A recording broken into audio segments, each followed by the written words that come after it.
Olá, aqui quem fala é Pastor Rômulo Carvalho, da Comunhão Cristã de Curitiba. Que bom saber que você chegou até o nosso canal, encontrou essa mensagem.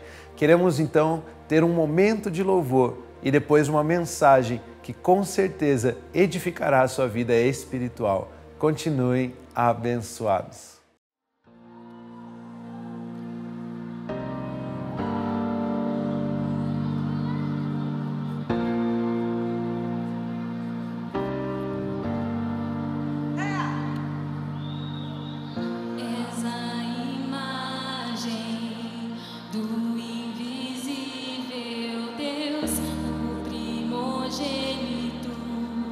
De toda a criação, tudo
eu quero trazer um pensamento, um pequeno estudo muito relevante para a minha vida e para a sua vida. Eu quero usar como título: a fé opera o que a palavra de Deus declara. A fé opera o que a palavra de Deus declara.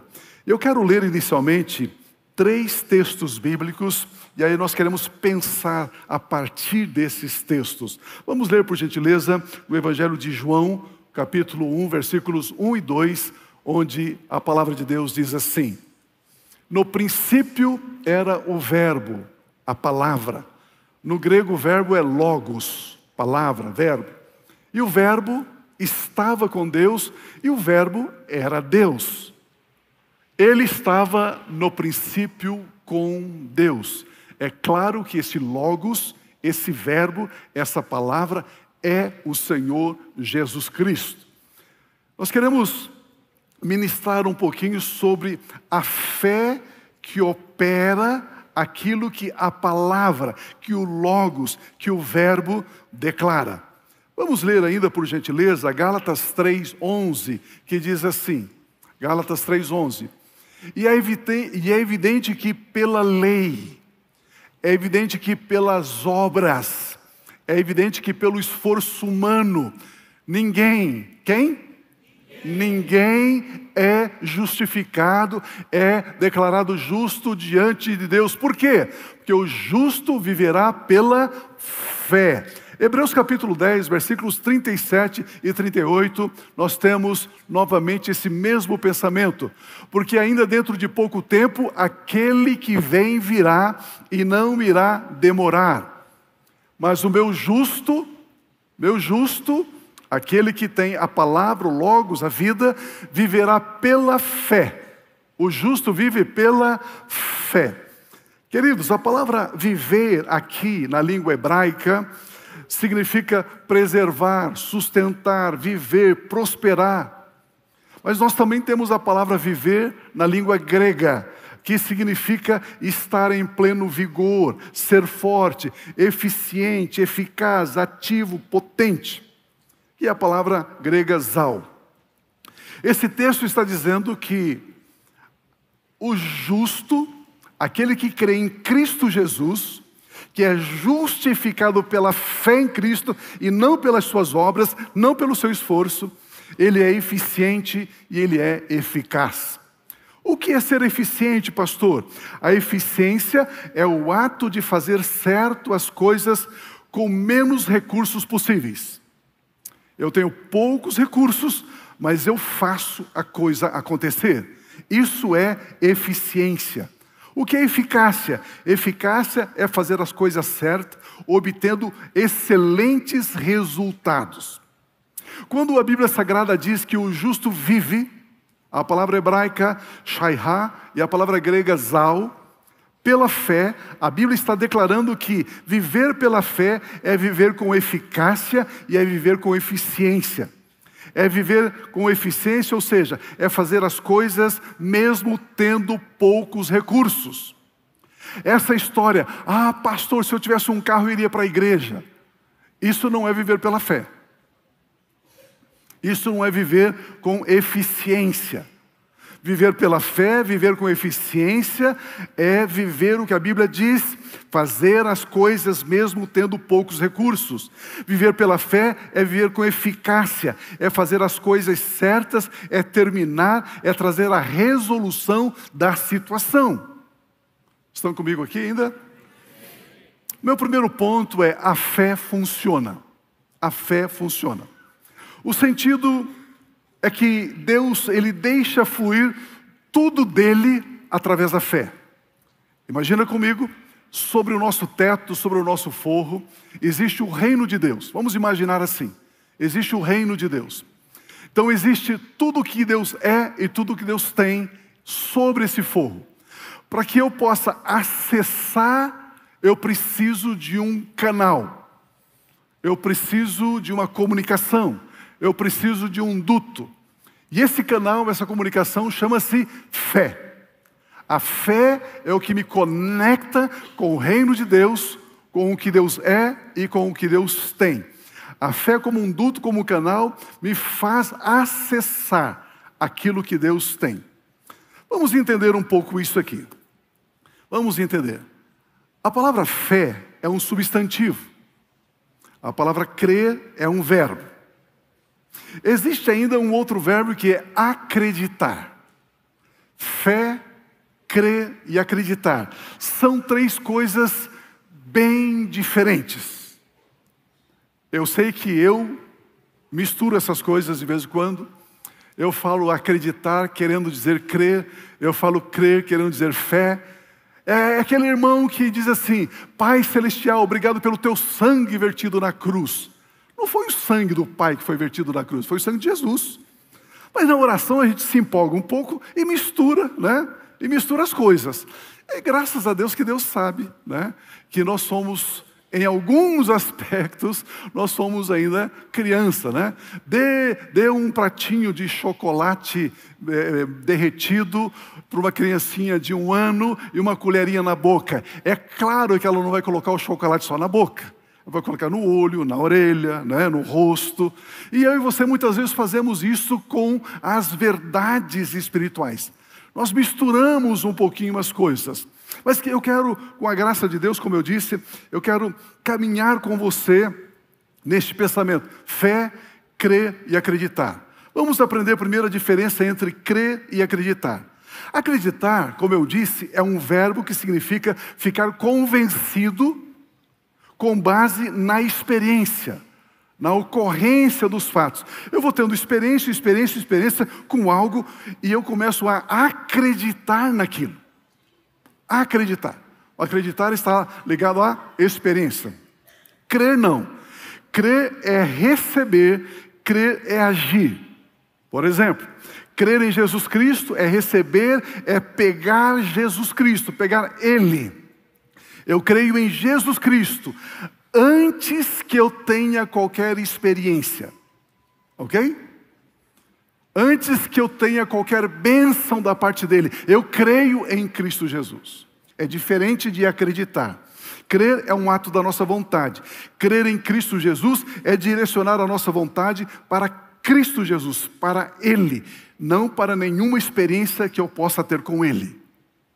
A fé, como eu disse, é um substantivo. A palavra fé é um substantivo. E todo substantivo necessita de um verbo de ação. E o verbo de ação da fé é crer. Por isso, crer é o que movimenta, é o que move a nossa fé. A fé e o crer têm que andar juntos. Por exemplo, eu leio um texto bíblico e misturo fé no texto. Eu vejo esse texto como verdade. Isso é fé. Quando você pega um versículo bíblico, você lê o versículo bíblico, você olha para ele e diz: isto é verdade, isso é fé. Isso é fé.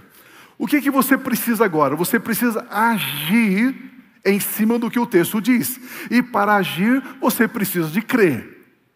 É o crer que me leva a agir, que me movimenta em cima da minha fé. Vou pegar um outro exemplo aqui. A palavra amor. A palavra amor também é um substantivo que necessita de um verbo de ação. Se eu disser para você: meu irmão, eu amo você, eu não disse nada.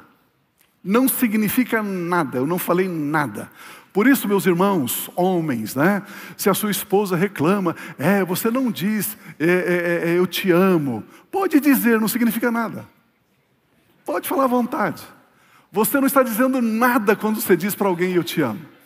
Porque o substantivo, né? A palavra amor precisa de um verbo de ação. Por isso que a Bíblia diz assim: Deus amou o mundo de tal maneira que deu o seu Filho. O verbo dar é o verbo de ação. Agora estou entendendo um pouquinho o amor de Deus, porque Ele deu o seu Filho unigênito, Jesus Cristo. Vamos voltar aqui um pouquinho para o assunto fé. 2 Coríntios 4,13 diz assim, 2 Coríntios 4,13: tendo, porém, o mesmo espírito de fé. Você consegue entender que a fé é ministrada a nós pelo Espírito de fé.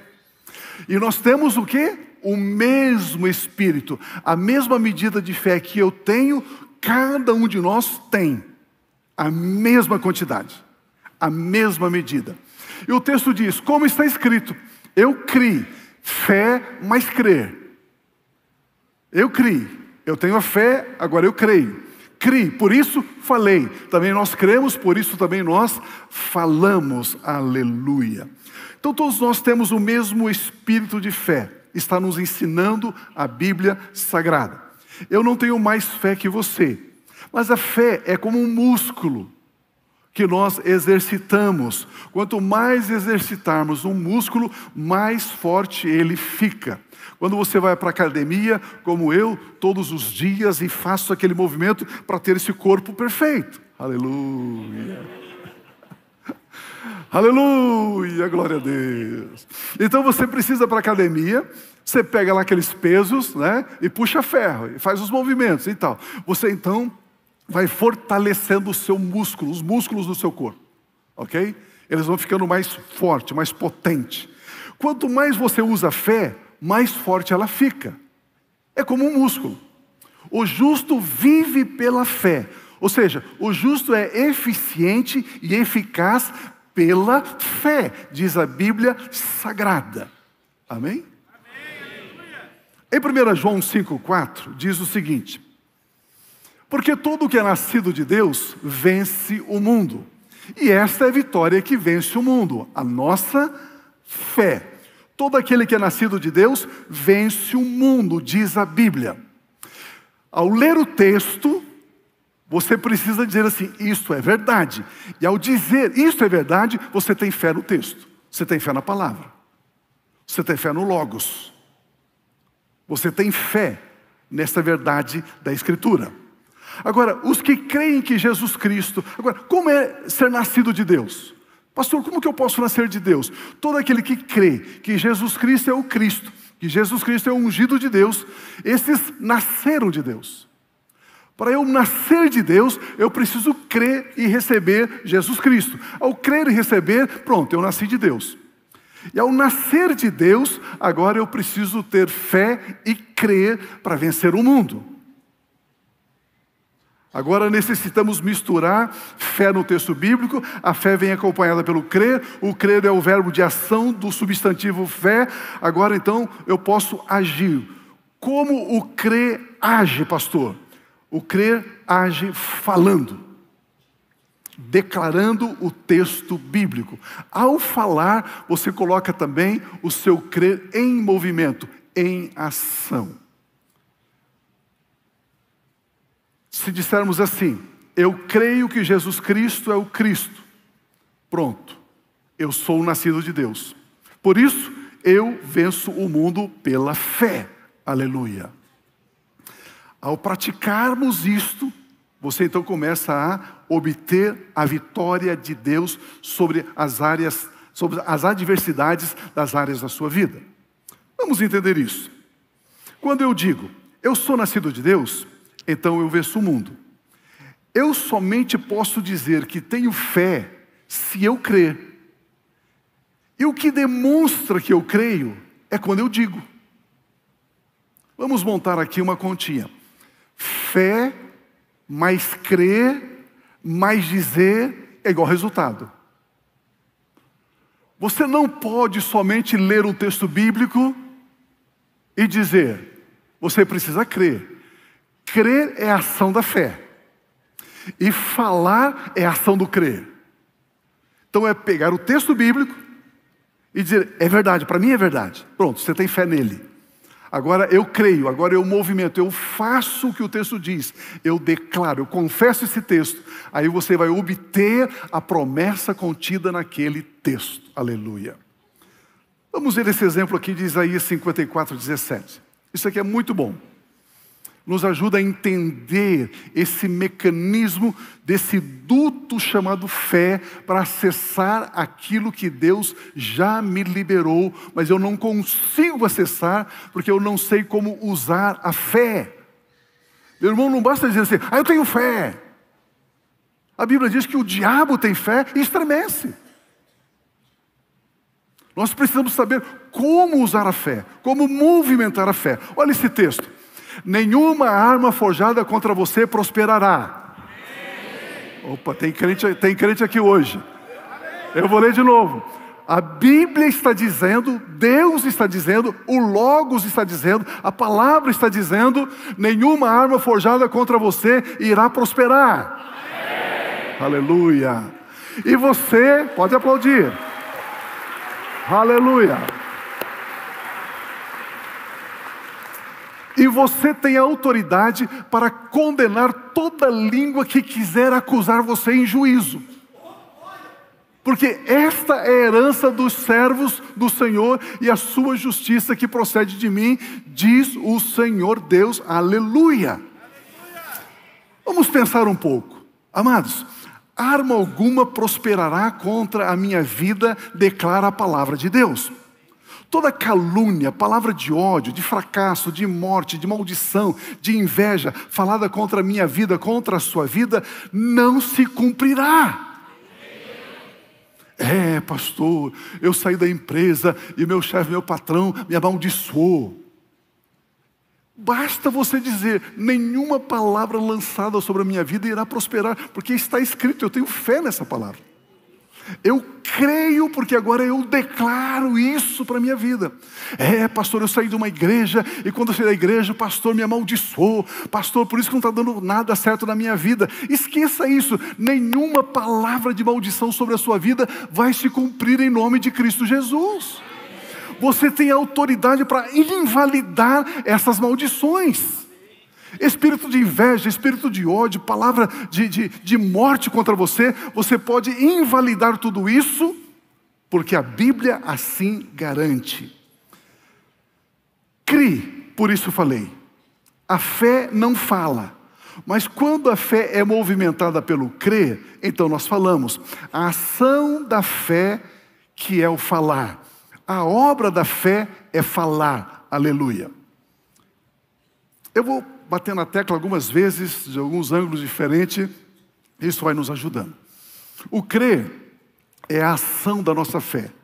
A fé se move sobre aquilo que cremos. O que cremos se manifesta quando falamos. Ok? Posso fazer uma prova, um testezinho? Recapitulando. Leia um texto bíblico. Libere a sua fé no texto lido. Creia declarando o texto bíblico. Pronto. É assim que nós acessamos as promessas da palavra de Deus. É assim que nós acessamos as infindáveis riquezas do nosso Pai Celestial. Leia o texto bíblico. Creia no texto bíblico. Declare o texto bíblico.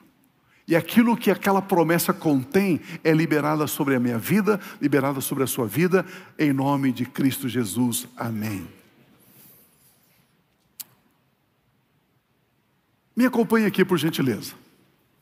No livro dos Salmos, no capítulo 1, versículo 3, diz assim. Ele é, e outra coisa, amados, por gentileza, quando você lê texto assim, ele é, você troca ele e diga, eu sou. Você vai ler na primeira pessoa do singular. Eu sou como árvore plantada junto a uma corrente de águas, que no devido tempo eu dou o meu fruto, e cujas folhagens não murcham, e tudo o que eu faço será bem sucedido, e tudo o que eu faço prospera. É desse jeito. É desse jeito. Quando você lê, e tudo o que eu faço prospera, você diz, isso é verdade. Quando você diz, esse texto é verdade, isso é fé. Isso é fé. Agora você precisa crer. Ou seja, você precisa se movimentar em cima disso. A hora que você chega no seu trabalho, a hora que você coloca o feijão no fogo, a hora que você vai fritar aquele bife acebolado para o seu marido, aleluia. A hora que você vai fritar aquele ovo gostosinho para o seu esposo. Ao fazer isso, você está dizendo assim, isso vai ser excelente, porque está escrito que tudo aquilo que eu faço prospera. Ao declarar, quando você está fazendo, isso é liberado sobre a sua vida. Em qualquer área, da mais simples, da mais corriqueira até a mais complexa. Porque o texto está dizendo isso. Eu sou como árvore plantada junto a ribeiros de águas, eu dou fruto na estação própria, as minhas folhas não murcham e tudo que eu faço prospera. A fé é como um músculo, então quando eu estou declarando uma vez, 2 vezes, 10 vezes ou mais vezes, porque as pessoas perguntam assim, pastor, quantas vezes eu devo declarar? É como um músculo. Pergunta para mim assim, quanto tempo que eu tenho, quantas vezes e por quanto tempo eu tenho que ir para a academia? Pergunta para mim, quanto? A vida toda. Para ficar bonito igual eu, a vida toda, irmãos. Misericórdia, Jeová. A vida toda, não é, sabe? Agora janeiro, né, tem férias, praia. Eu começo na academia hoje, um mês antes. Eu vou chegar lá todo torto, né? Dói aqui, né? A fase do condor, né? Condor aqui, condor ali. Você pode estar pensando, pastor, para eu acessar as infindáveis riquezas do meu Pai Celestial, esse canal que conecta, esse duto chama fé. Então eu leio uma promessa bíblica, eu leio o texto bíblico, e ao admitir que isso é verdade, isso é fé. Agora eu preciso crer, eu preciso me movimentar em cima desse texto, dizendo, declarando, e aquilo é meu, pastor, eu vou me tornar uma pessoa invencível. Ué, claro, porque esta é a vitória que vence o mundo, a nossa fé. Pastor, eu vou me transformar num super crente? Sim. É desse jeito. Pastor, então eu posso experimentar coisas grandiosas e firmes que ainda eu não sei? Sim, diz a Bíblia. Mas aí cabe uma pergunta. O que é que pode nos parar? O que Satanás faz para não vivermos pela fé? Porque ele diz, o meu justo viverá, será eficiente e eficaz pela fé. O que Satanás e seus demônios faz para não vivermos pela fé? Pergunta o quê? Ele usa a dúvida. Ele usa a dúvida. A dúvida pode nos parar. A dúvida pode nos impedir de receber o que o texto bíblico está prometendo. Uau! Por isso, meu segundo ponto é dúvida, arma de Satanás. Dúvida, arma de Satanás.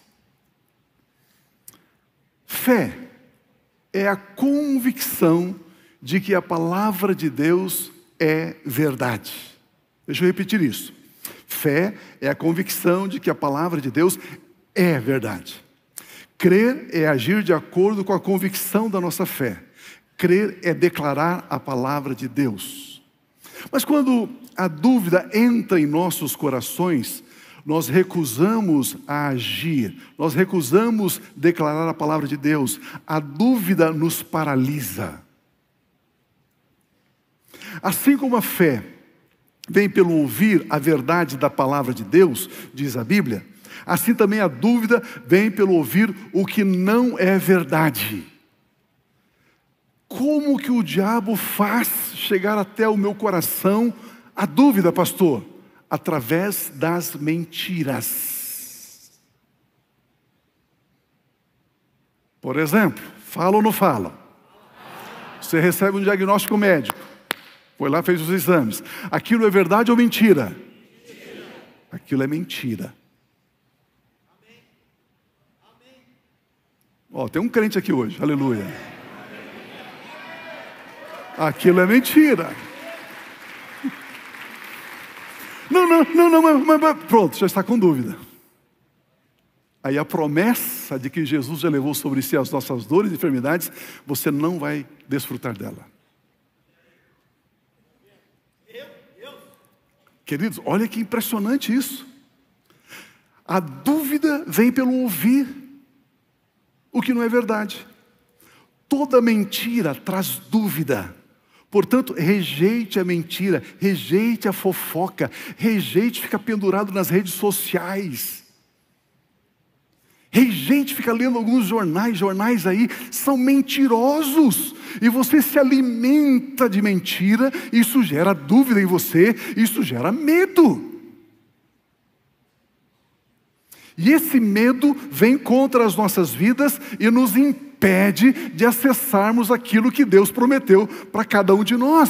A palavra de Deus diz em Colossenses 3:9, a parte A, Colossenses 3:9, a parte A diz assim: não mintam uns aos outros. Não mintam uns aos outros, porque quando tem mentira em nossa conversa, a dúvida entra e começa a impedir de termos o que Deus tem para nós.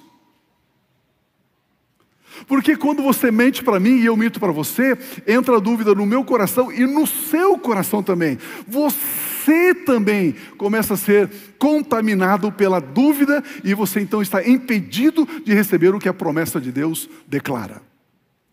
O diabo sabe que se a dúvida entrar no nosso coração, logo juntamente com a dúvida vem o medo. O medo produz paralisia. E logo falamos palavras de derrota, palavras de fracasso, palavras de doença, palavras de morte, palavras de pobreza, palavras de miséria. Quando o medo entra no nosso coração, ele muda o nosso vocabulário, ele muda a nossa linguagem. Pastor, está pesado, né? Pastor, está difícil. Pastor, o médico me deu um laudo terrível de doença. Pastor, a minha empresa não está prosperando. Pastor, o mercado está recessivo. Você começa a semear essas palavras. E a Bíblia diz que palavras são sementes. E essas sementes vão germinar e você vai colher o que você está dizendo. Diga para a pessoa que está do seu lado, não, diga não. Cale a boca. Não diga não. Queridos, então as tempestades assumem o controle sobre as nossas vidas. E nos tornamos em cristãos angustiados, em cristãos paralisados, e nos tornamos em cristãos amedrontados, acovardados. O que é que vence a dúvida? Pergunta para mim, o que é? Não é a fé. A nossa fé, ela é derrotada pela dúvida. O que derrota a nossa fé é a dúvida. O que é que vence a dúvida? É o conhecimento revelado da palavra de Deus.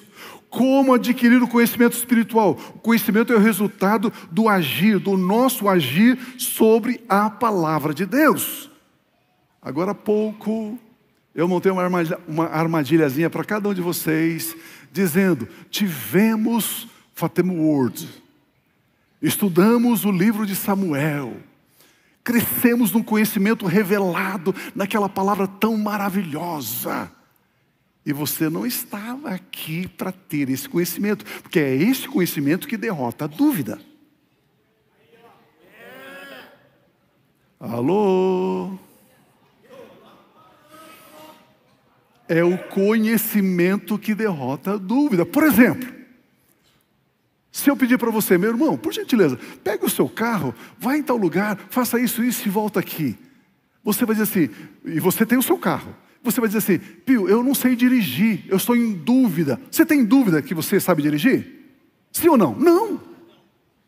Você dirige, você não tem dúvida. Por que você não tem dúvida? Porque você tem o conhecimento, você conhece, você sabe que sabe dirigir.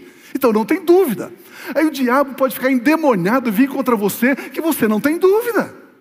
Por quê? Porque você tem conhecimento. Por isso que a Bíblia diz, cresçam na graça e no conhecimento de Cristo Jesus. Por isso que a Bíblia diz, o meu povo é derrotado por falta de conhecimento. Porque o conhecimento destrói a dúvida que o diabo quer colocar nos nossos corações, para impedir a nossa fé, para impedir o nosso crer, para impedir o nosso falar. Meu Deus, eu estou gostando dessa palavra.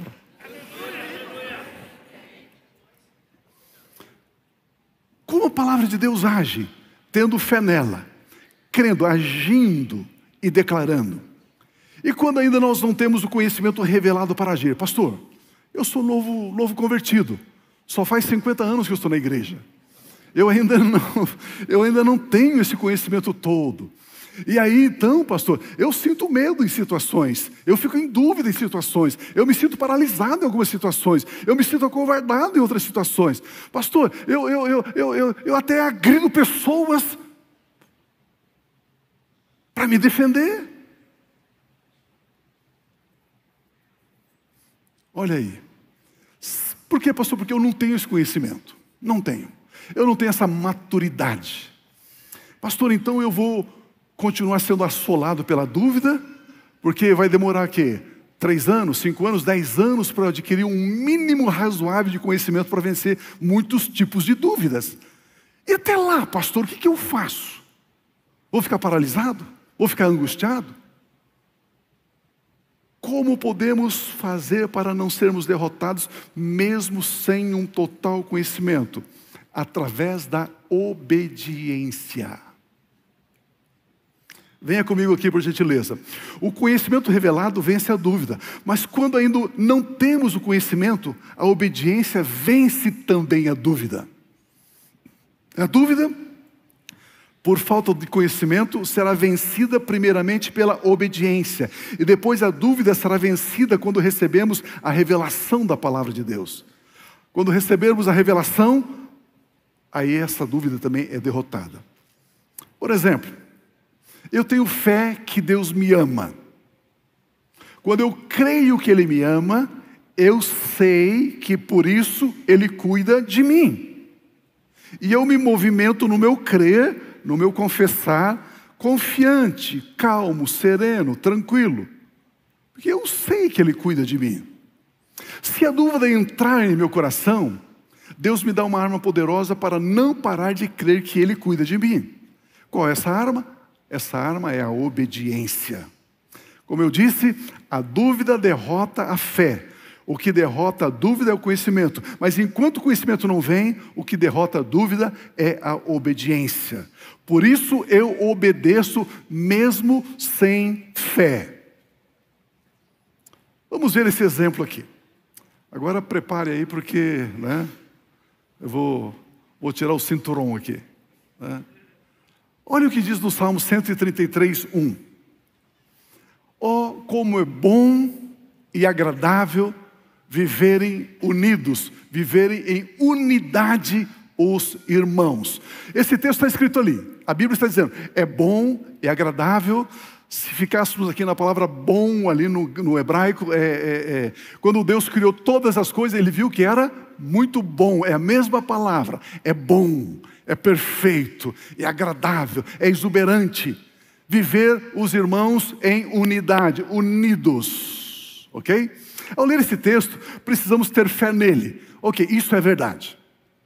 Ter fé é ter a convicção de que essa palavra é verdadeira. Depois nós precisamos crer. Crer é a ação da fé. Agora eu declaro, agora eu confesso como é bom e agradável viver unido com os meus irmãos.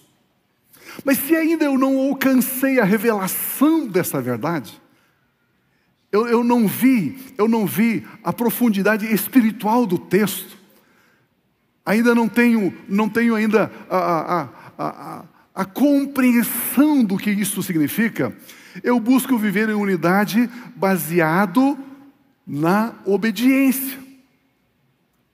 Eu busco viver em unidade com os meus irmãos em Cristo Jesus.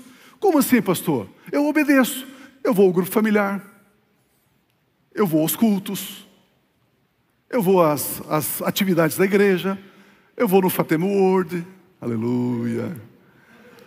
Porque a Bíblia diz que é bom que eu esteja unido com os meus irmãos. Eu não entendi essa revelação, mas eu sei que ela é verdade. Eu tenho fé, então eu começo a obedecer o que a Bíblia está dizendo. E ao obedecer, eu vou destruir a dúvida. E ao destruir a dúvida, eu vou obter o que está escrito aqui no versículo seguinte, versículo 3. Olha o que diz o versículo 3. Eu sou como o orvalho do Monte Hermon, que desce, esse orvalho desce sobre os montes de Sião, porque ali o Senhor Deus ordena a sua bênção e a vida para sempre. Essa promessa de ser obrigado a ser abençoado, de ter a vida abundante, É resultado da minha obediência de viver em unidade com os meus irmãos. Pegaram? Mesmo que eu não entenda a revelação do texto, eu posso obedecer. E aquilo que o texto contém, através da minha obediência, me faz acessar. A nossa unidade, a Bíblia diz que o Senhor Deus ordena a bênção e a vida para sempre. Aleluia, aleluia, aleluia. Vamos aprender mais um pouquinho aqui, por gentileza.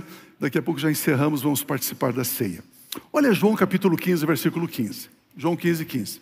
Jesus Cristo já está declarando. Se eu perguntar aqui, por gentileza, não levante a mão. Se eu perguntar aqui, quantos servos do Senhor Jesus tem aqui? Não levante a mão. Por quê? Porque você não é servo, você não é serva. Pastor, por que o senhor afirma isso? Porque Jesus disse, olha, já não chamo vocês de servos. Se ele não chama você de servo, por que você se auto-intitula ser servo? Então você não é servo. Por quê? Por que você não é servo? Porque o servo não sabe, não tem conhecimento. O servo não sabe o que o seu Senhor faz.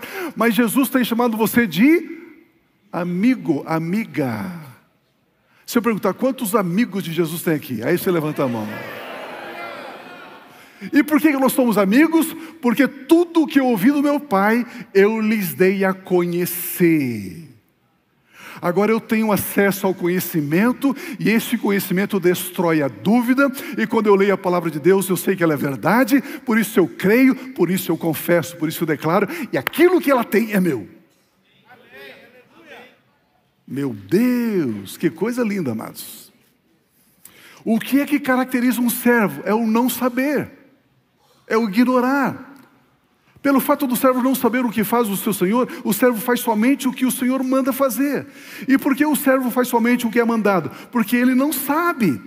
O servo se relaciona com o seu Senhor através da obediência.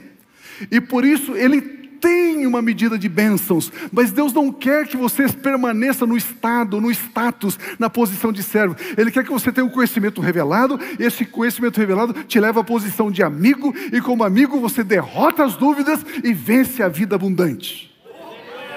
Meu Deus! O servo não sabe o que faz o seu Senhor. O servo obedece, faz a tarefa, mas ele não faz parte do projeto. Tem muitos cristãos que ainda são servos, ou seja, se relacionam com Jesus Cristo somente por obediência, cumprindo regrinhas. Eu vou fazer uma campanha de 7 quartas-feiras para Deus me abençoar. Servo. Eu vou trazer os meus dízimos da igreja para Deus me abençoar. Servo. Não é assim que vive a vida cristã, amados. Realizando tarefas, não. Mas quando o cristão cresce no conhecimento de quem Cristo Jesus é, cresce no conhecimento de quem o reino de Deus é, quando o cristão cresce no conhecimento da justiça de Deus, o que é remissão, o que é redenção, quando o cristão cresce no tema justificação, santificação, adoração, esse cristão vai se relacionar com Jesus Cristo como amigo e não como servo, porque agora ele sabe o que o seu amigo Jesus Cristo faz, e as bênçãos são abundantes e ilimitadas sobre esse cristão. Para se fazer a vontade de Deus é necessário saber o que Deus está fazendo, e o que Deus está fazendo não é revelado, nos é revelado na palavra dele, e diante da revelação nós devemos crer. Você tem fé e crê. Por exemplo, Deus disse a Abraão: Abraão, eu quero fazer algo grande através da sua vida. Eu quero te dar uma descendência como as estrelas do céu. Abraão teve fé e Abraão creu. E Deus chamou Abraão de meu amigo Abraão. Não meu servo Abraão. Porque agora Abraão sabia o que Deus queria fazer com ele e através dele. Já não era servo, já era amigo. Porque Abraão sabia o que Deus iria fazer, agora ele era amigo de Deus. Ele teve fé, ele creu e ele começou a dizer: eu não sou mais Abrão, pai exaltado. Eu sou Abraão, pai de multidões. Eu sou Abraão, pai de multidões. Ele creu, por isso ele começou a falar. E ao começar a falar, aquilo que estava prometido a ele, ele recebeu. Você pode imaginar um velhinho de 100 anos, cuja esposa era estéril, dizer assim, eu sou pai de multidões. As pessoas achavam que ele estava maluco, que ele estava doido.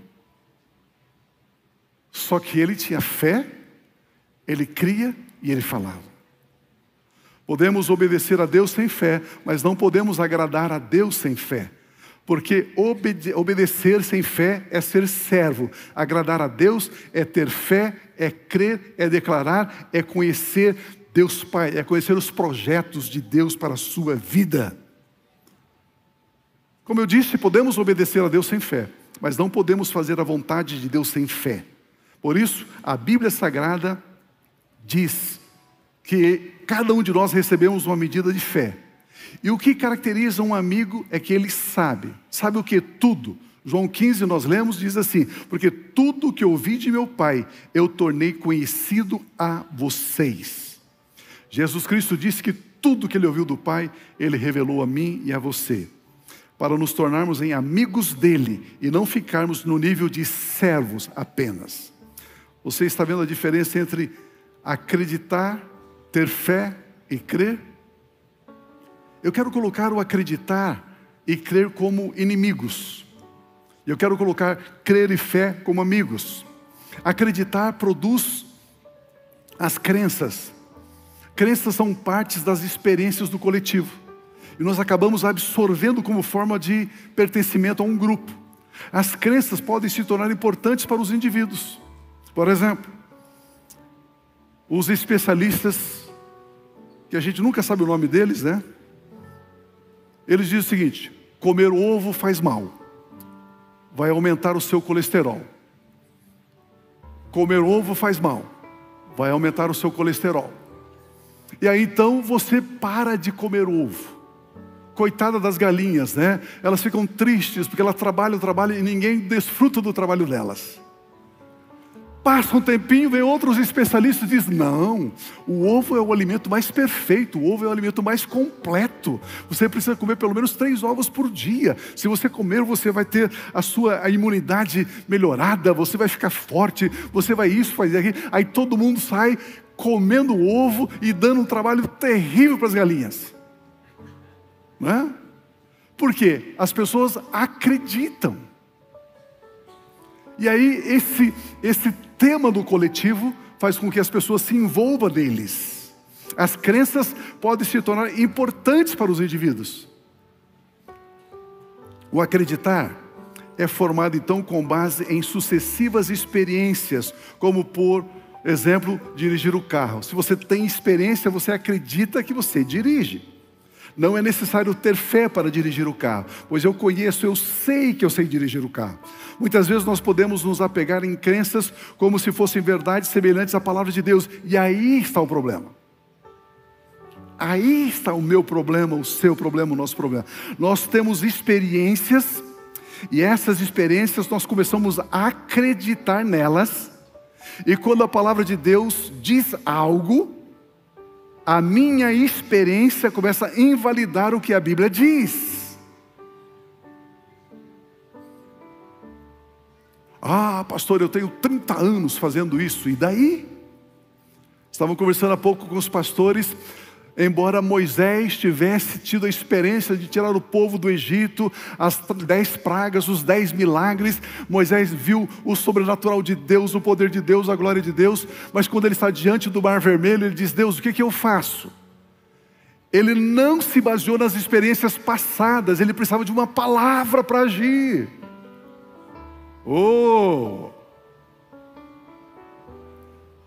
Às vezes eu tenho experiência, uma série de experiências, e começo a tomar decisões em cima delas, e não busco mais a palavra.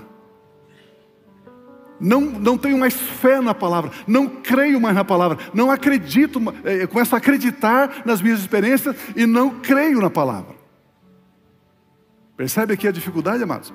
As crenças acreditam com base nas experiências. A fé é a certeza de que a palavra de Deus é verdade. A fé se apoia na verdade declarada na palavra de Deus. A fé não pede experiências para existir. A fé pede a palavra de Deus para existir. Vamos entender isso. É impossível você acreditar em algo sem experiência. É impossível você ter fé sem a palavra de Deus. É impossível crer sem a palavra de Deus. É impossível ser amigo do Senhor Jesus Cristo sem conhecimento. Graças a Deus por isso. Vamos encerrar lendo Marcos capítulo 5, 25 em diante. O texto bíblico diz assim: estava ali certa mulher que havia 12 anos vinha sofrendo de uma hemorragia. Imagina, 12 anos uma mulher com uma hemorragia, um fluxo de sangue. Ela havia padecido muito nas mãos de vários médicos durante 12 anos e gastado tudo o que tinha. Era uma mulher rica, próspera. Ela gastou todo o dinheiro consultando médico atrás de médico, por 12 anos.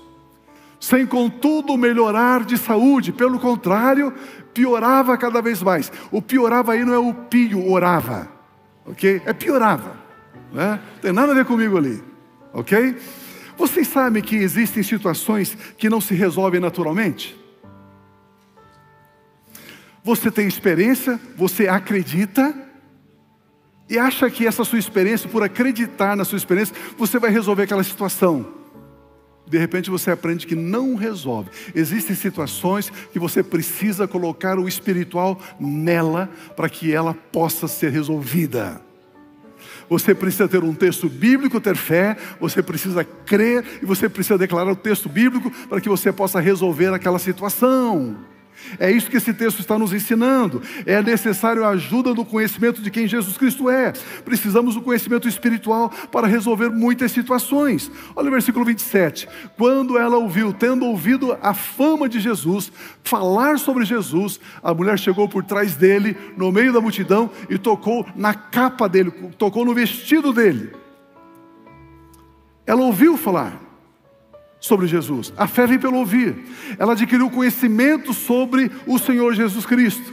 Ela ouviu e creu. E ela então, por crer, ela agiu. Ela foi, ela agiu. Agir é crer. Ela foi até Jesus.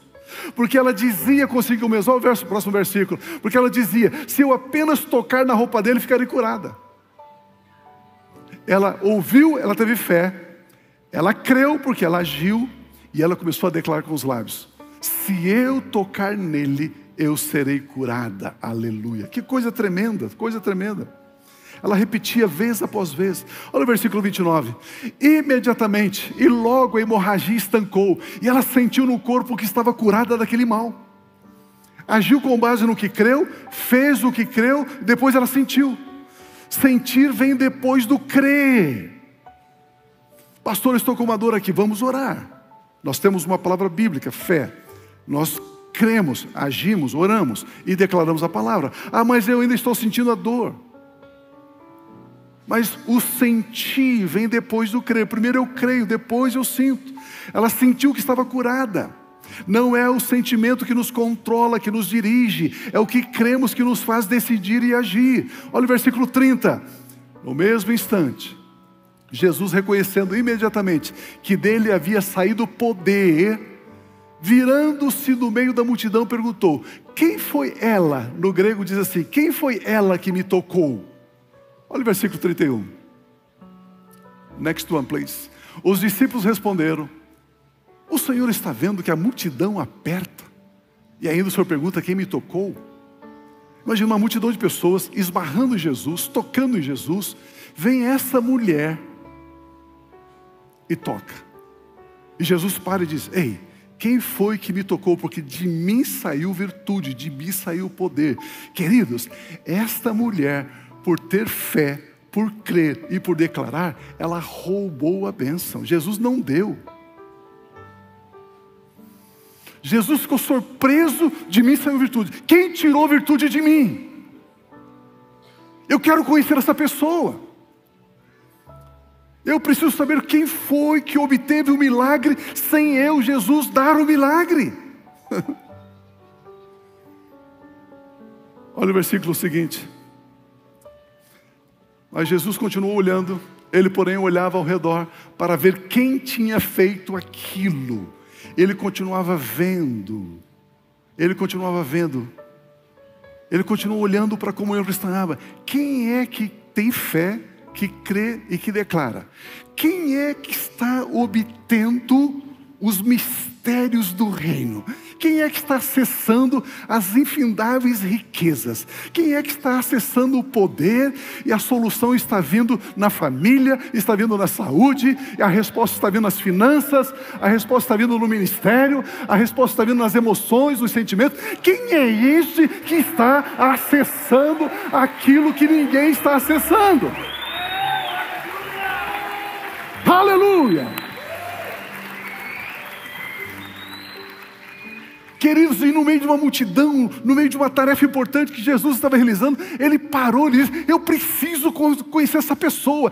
Ele tem um tempo especial para aqueles que conseguem, através da fé, do crer e do declarar, obter aquilo que a palavra dele diz.